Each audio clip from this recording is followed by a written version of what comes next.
Everyone, welcome back to the FEN coaching YouTube classes. So in this class we are going to start the fluid mechanics subject, or you can call it hydraulics, for both mechanical and civil engineering department. So let's start. So fluid mechanics.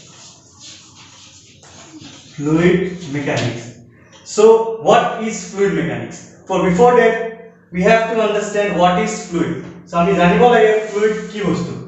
So what is fluid? So a normal person can say that any substance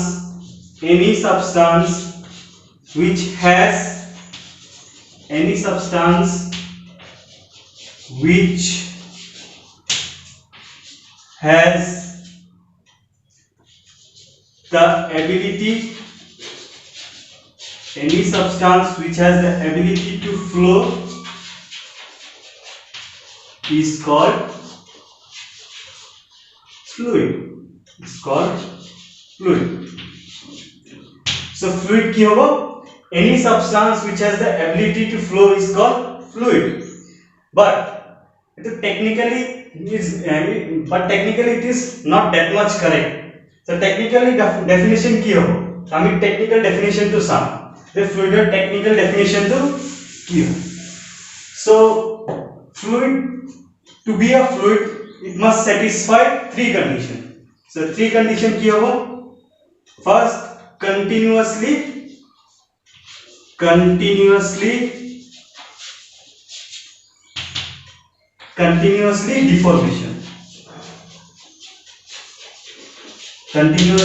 deformation. So what is deformation? The deformation কি বস্তু? So deformation তোমার two types. এটা হলো তোমার linear deformation and other one is angular deformation. এটা linear deformation কি হয়? তোমার strength of material চাইছা. Suppose this is the bar.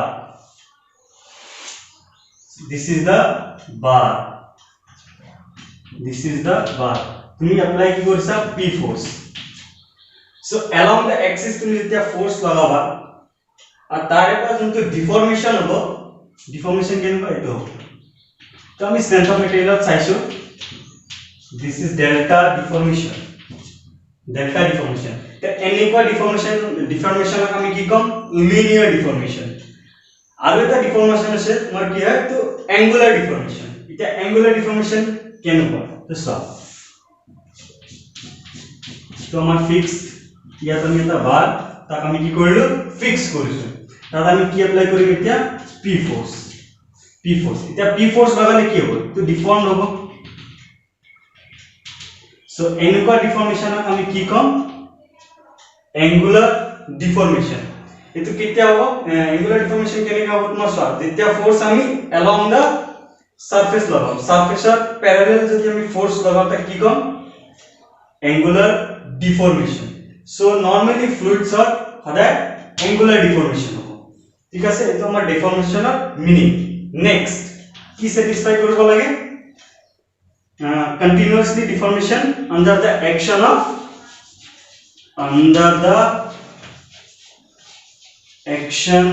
of shear force. তার মানে linear deformation linear force লগালে নহব, কি লগাব লাগিব? shear force. ঠিক আছে? So it is second condition. Third condition is no matter what is the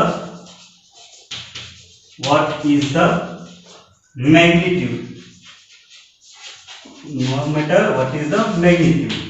ঠিক আছে? So no matter what is the magnitude, meaning to কি আছে? Normally আমি যেতিয়া এটা বাৰত আমাৰ ফোৰ্স কিমান লগাম? 100 কিলোনিউটন, 200 কিলোনিউটন, 50 মেগাপাস্কেল এনেকুৱা ফোৰ্স লগাম. ঠিক আছে? কিন্তু ফ্লুইডৰ ক্ষেত্ৰত কি কৰিম? আমাৰ যদি 1 নিউটন ফোর্স লগাম তেতিয়াও ডিফর্ম হ'ব লাগে. এটো হৈ যাব, বা 0.1 নিউটন লগালেও এটো ডিফর্ম হ'ব. ঠিক আছে? সো এতিয়া মই starting up a read kori dem what is fluid. So a substance which has the ability, a substance which continuously, deform under the action of shear force, no matter what is the magnitude. যদি এই তিনটা condition satisfy করে তাহলে আমি কি কম এটো fluid কম, ঠিক আছে। সো এটো হল তোমার ফ্লুইড। এতিয়া নেক্সট হল তোমার মেকানিক্স। সো মেকানিক্স, এটা what is mechanics? So mechanics তোমালোক পাইছা আগতে টাৰ্মটো ক'ত পাইছা? সো ইঞ্জিনিয়াৰিং মেকানিক্স, তোমাৰ সলিড মেকানিক্স, ফ্লুইড মেকানিক্স। তো এতিয়া আমি জানিম মেকানিক্স কি। তো মেকানিক্স একো নহয়, just study of force, just study of force and its effect is called mechanics, so fluid যোনবোৰ force বা যোন force যোনটো লাগিব আৰু তাৰ effect যোনটো হ'ব আমি ক'ত study কৰিম? fluid mechanics subject। so এইটো হ'ল তোমাৰ definition fluid of mechanics, ठीक है? definition of fluid mechanics। so it is fluid mechanics three types, fluid mechanics আমি three category divide কৰিব পাৰো, three category divide কৰো। so can you first one, first static, third second is kinematics,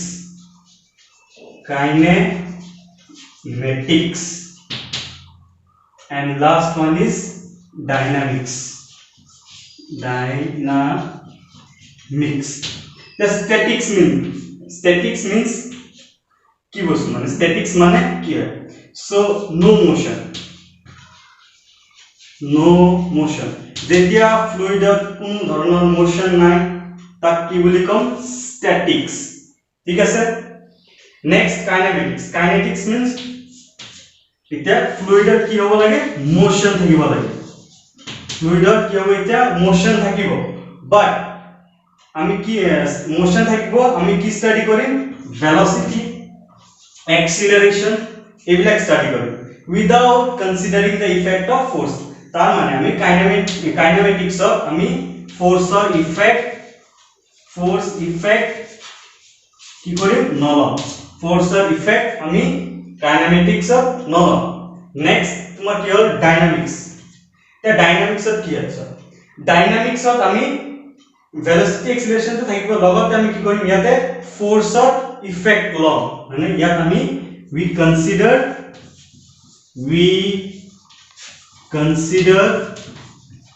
the effect of force, ठीक है sir. so fluid mechanics three categories से divide करा हो। statics মানে কি হল? no motion, fluidত যেতিয়া motion না থাকিব তাক আমি কি কম? static। মানে কি কন্টেইনাৰ আমি কি fluid আছে কিবা motion আছে জানো? নাই। so ইয়াক আমি কি কম? static। next মই কাইনেমেটিক্স কি আছে স্যার? suppose this pipeline তোমাৰ fluid flow হৈ আছে আৰু আমি এটা সেকশনত কি কৰিম? velocity acceleration উলিয়াম, ঠিক আছে। কিন্তু ফোৰ্সৰ ইফেক্ট আমি ইয়াত নলম। নেক্সট ডাইনামিক্সত কি হ'ব? ডাইনামিক্সত সেম বস্তু কিন্তু ইয়াত আমি এতিয়া ইফেক্ট অফ ফোর্স লম। সো এইটো হ'ল তোমাৰ ক্যাটেগৰিজ। নেক্সট বহুত স্টুডেন্টে কি হয় কনফিউজ কৰে, ফ্লুইড মানে কি হবে? তোমাৰ লিকুইড। ফ্লুইড মানে কি হবে? এটা লিকুইড, বাট তো technically it is not correct. Technical মানে তো কারেক্ট নয়। Fluid means what? Liquid plus gas, গ্যাসৰ আমি কি কম? ফ্লুইড কম। এতিয়া তাৰ আগতে আমি এটা বস্তু জানিব লাগে, স্টেট অফ মেটাৰ। তো মেটাৰ কিমান টাইপস অফ? নৰমালি 3 টাইপস। কি কি হয় তোমাৰ?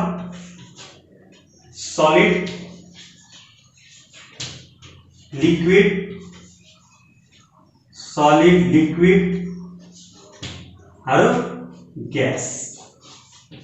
matter 3 types, কি কি? solid, liquid and gas। ঠিক আছে, এতিয়া আমি সলিডক সলিড কেতিয়া কম? সো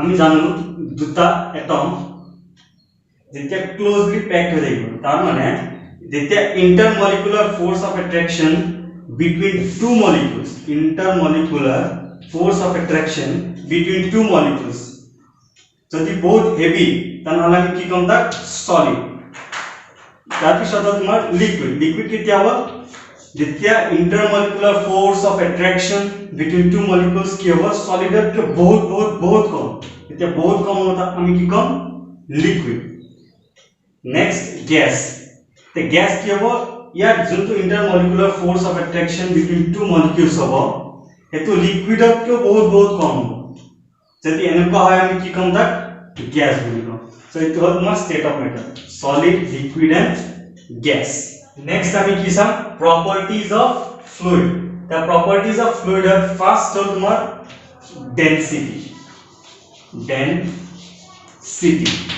density আমি কি দি ৰিপ্ৰেজেন্ট কৰিম ৰ ঠিক আছে তোমালোক সেকেন্ড সেমিস্টার বা ফার্স্ট সেমিস্টার পাইছা থাকে এটা রিলেশন মাস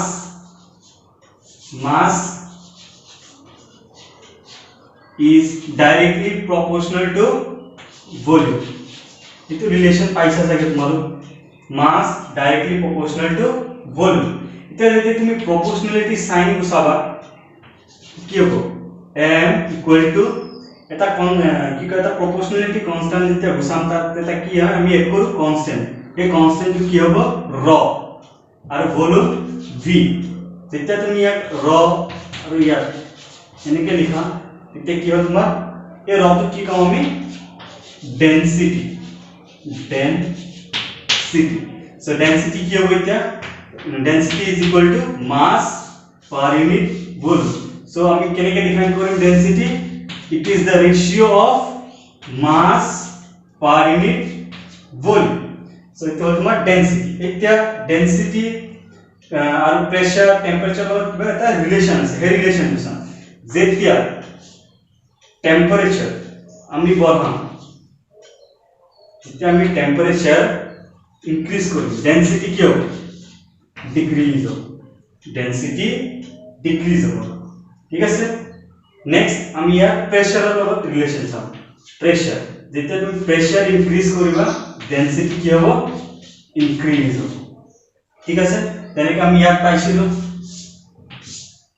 তো কম্প্ৰেসাৰত কি হয় যেতিয়া আমি কম্প্ৰেস কৰো প্ৰেসাৰ বাঢ়ে প্ৰেসাৰ বাঢ়িলে কি হয় তোমাৰ ডেনসিটি ইনক্ৰিজ হয় তাৰ মানে কি হয় তোমাৰ ইন্টাৰমলিকুলাৰ যোনটো এই ডিসটেন্স ইন্টাৰমলিকুলাৰ কি কয় দুটা মলিকুলাৰৰ মাজৰ ডিসটেন্সটো কি হয় ক্লোজ হয় যিমানে ক্লোজ হ'ব তাক আমি কি কম ডেনসিটি ইমানে বেছি ঠিক আছে সো ডেনসিটি কি আছিল আমাৰ density is equal to mass per unit volume এতিয়া আমি ইয়াক এসআই ইউনিট চাম সো এসআই ইউনিট এতিয়া এসআই ইউনিট কি হ'ব চা মাসৰ ইউনিট কি হয় kg वॉल्यूम और यूनिट क्या है मीटर की सो हमारा यूनिट क्या होगा डेंसिटी kg पर मीटर क्यूब और यह जितने हमें क्या डायमेंशन ऑफ देखिए की लिखी m1 ठीक है सर l-3 और t क्या होगा 0 सो ये तो dimension formula so SI unit of density क्या है kg per meter cube ठीक है sir so SI unit so next हमें की सम specific weight next heading हमारा क्या होगा next property क्या होगा specific weight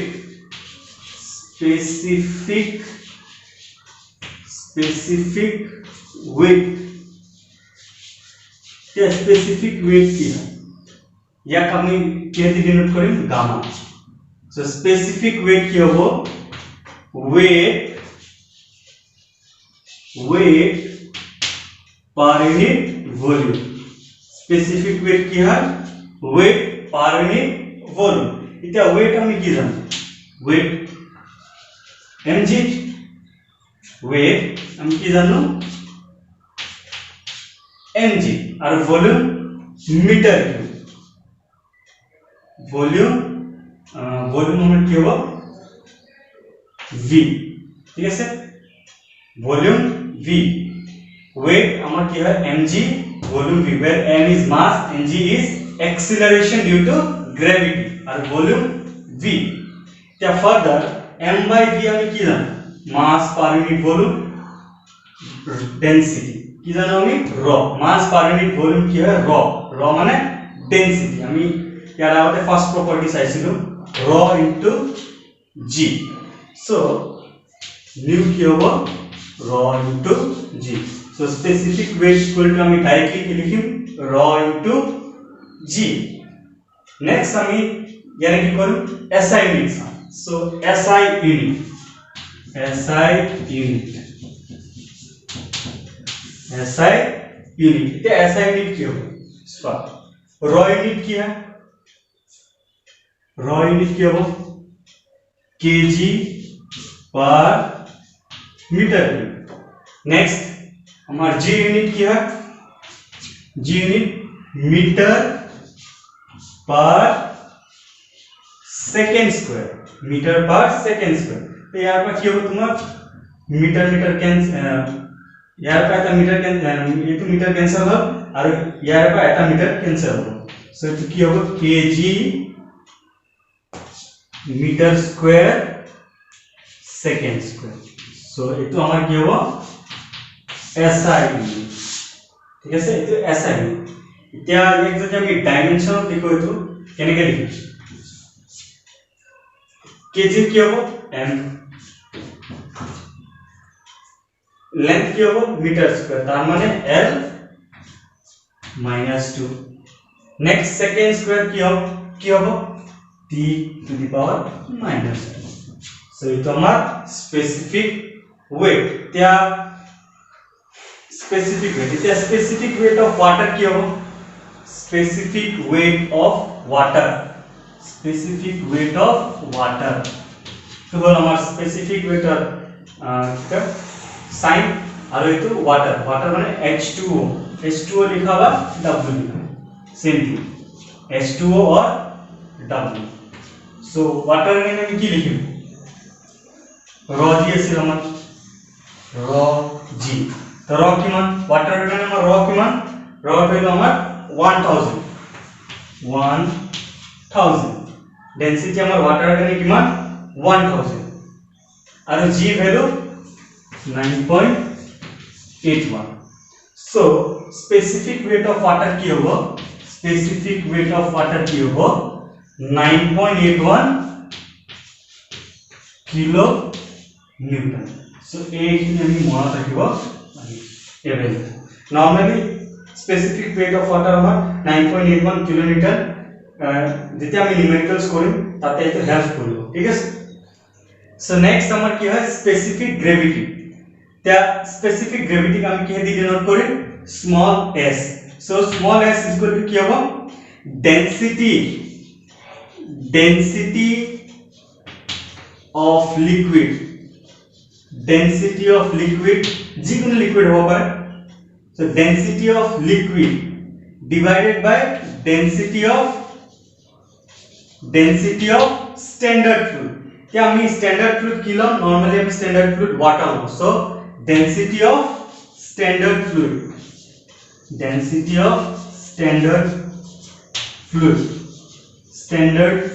ब्रैकेट में लिखि दिसु H2O नॉर्मली हम किलो H2O माने वाटर ठीक है सर सो स्पेसिफिक ग्रेविटी की कम it is the ratio of density of liquid divided by density of standard fluid ठीक है सर और जो दिया हम SI यूनिट क्यों SI यूनिट सो यार SI यूनिट क्यों है तो यूनिटलेस हो कारण डेंसिटी ऑफ लिक्विड हम की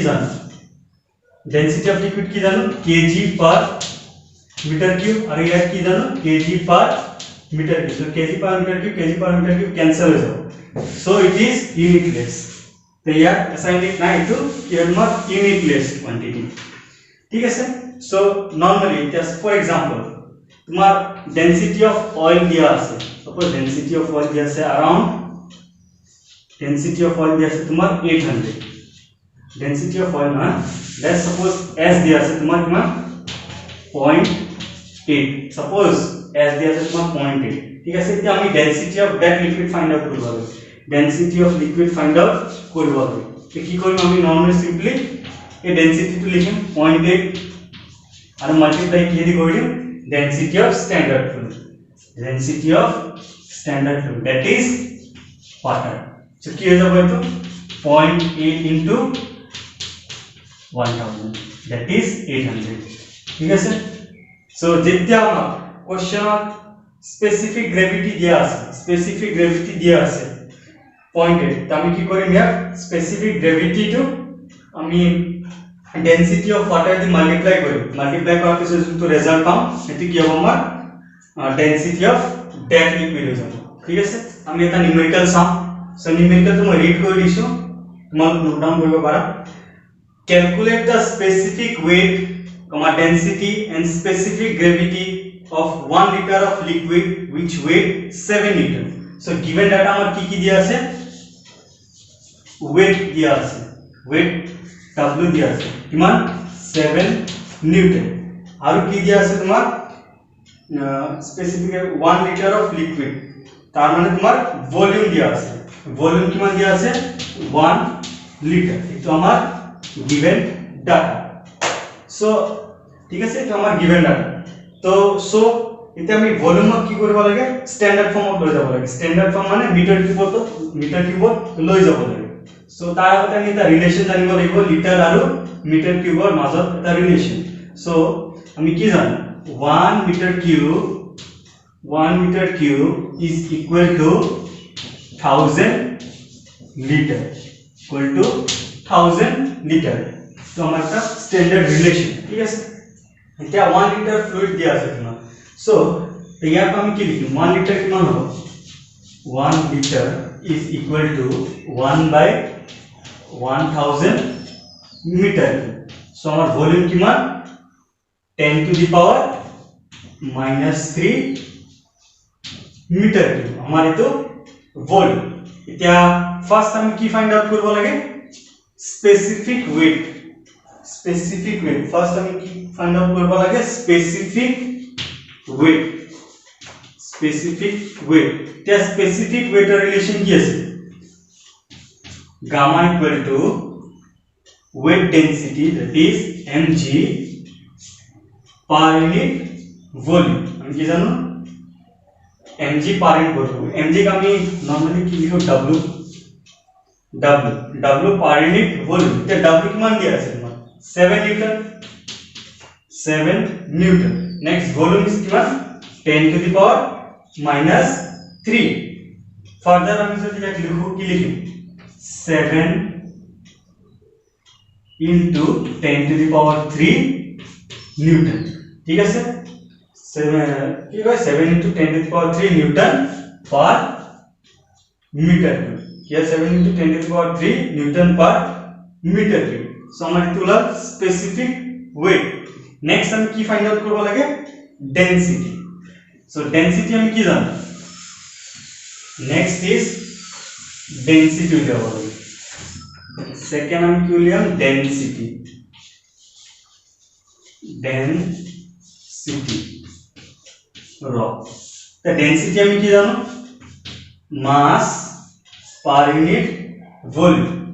এতিয়া মাস पर यूनिट वॉल्यूम, তো মাস কিমান, এতিয়া মাস আমার ওয়েট দিয়া আছে 7 নিউটন। ঠিক আছে, সো ওয়েট দিয়া আছে, তারপর আমি মাস উলিয়াব পারিম 7 divided by g, that is 9.81। ঠিক আছে, 7 ডিভাইডেড বাই 9.81। সো এতিয়া মাসৰ ভ্যালু পুট কৰিম কিমান 7 ডিভাইডেড বাই 9.81 ডিভাইডেড বাই ভলিউম, ভলিউম কিমান 10 to the power -3। সো ইয়াক কি লিখিম 7 divided by 9.81 into 10 to the power 3। ইয়াক যেতিয়া আমি সলভ কৰিম আমি পাম ইয়াৰ ৰিজাল্ট পাম 713.5 kg per meter cube। ঠিক আছে, সো তো আমার ডেনসিটি। ঠিক আছে, সো নেক্সট আমি কি ফাইন্ড আউট করিম, কি লিখব লাগে আমি specific gravity of the fluid.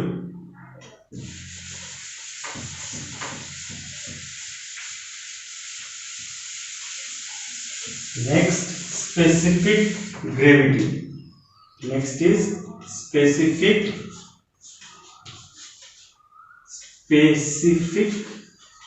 gravity. Specific gravity S. So S কি জানো? Density of liquid divided by density of standard fluid, that is water. Density of standard fluid. তে এতিয়া আমি এমাত্ৰ লৈছো density of liquid. Density of liquid কি পাইছো আমি 713.5 divided by 1000. ঠিক আছে 1000. So আমার specific gravity কিমান হ'ব 0.71 ঠিক আছে আমার স্পেসিফিক গ্রেভিটি কিমান 0.71.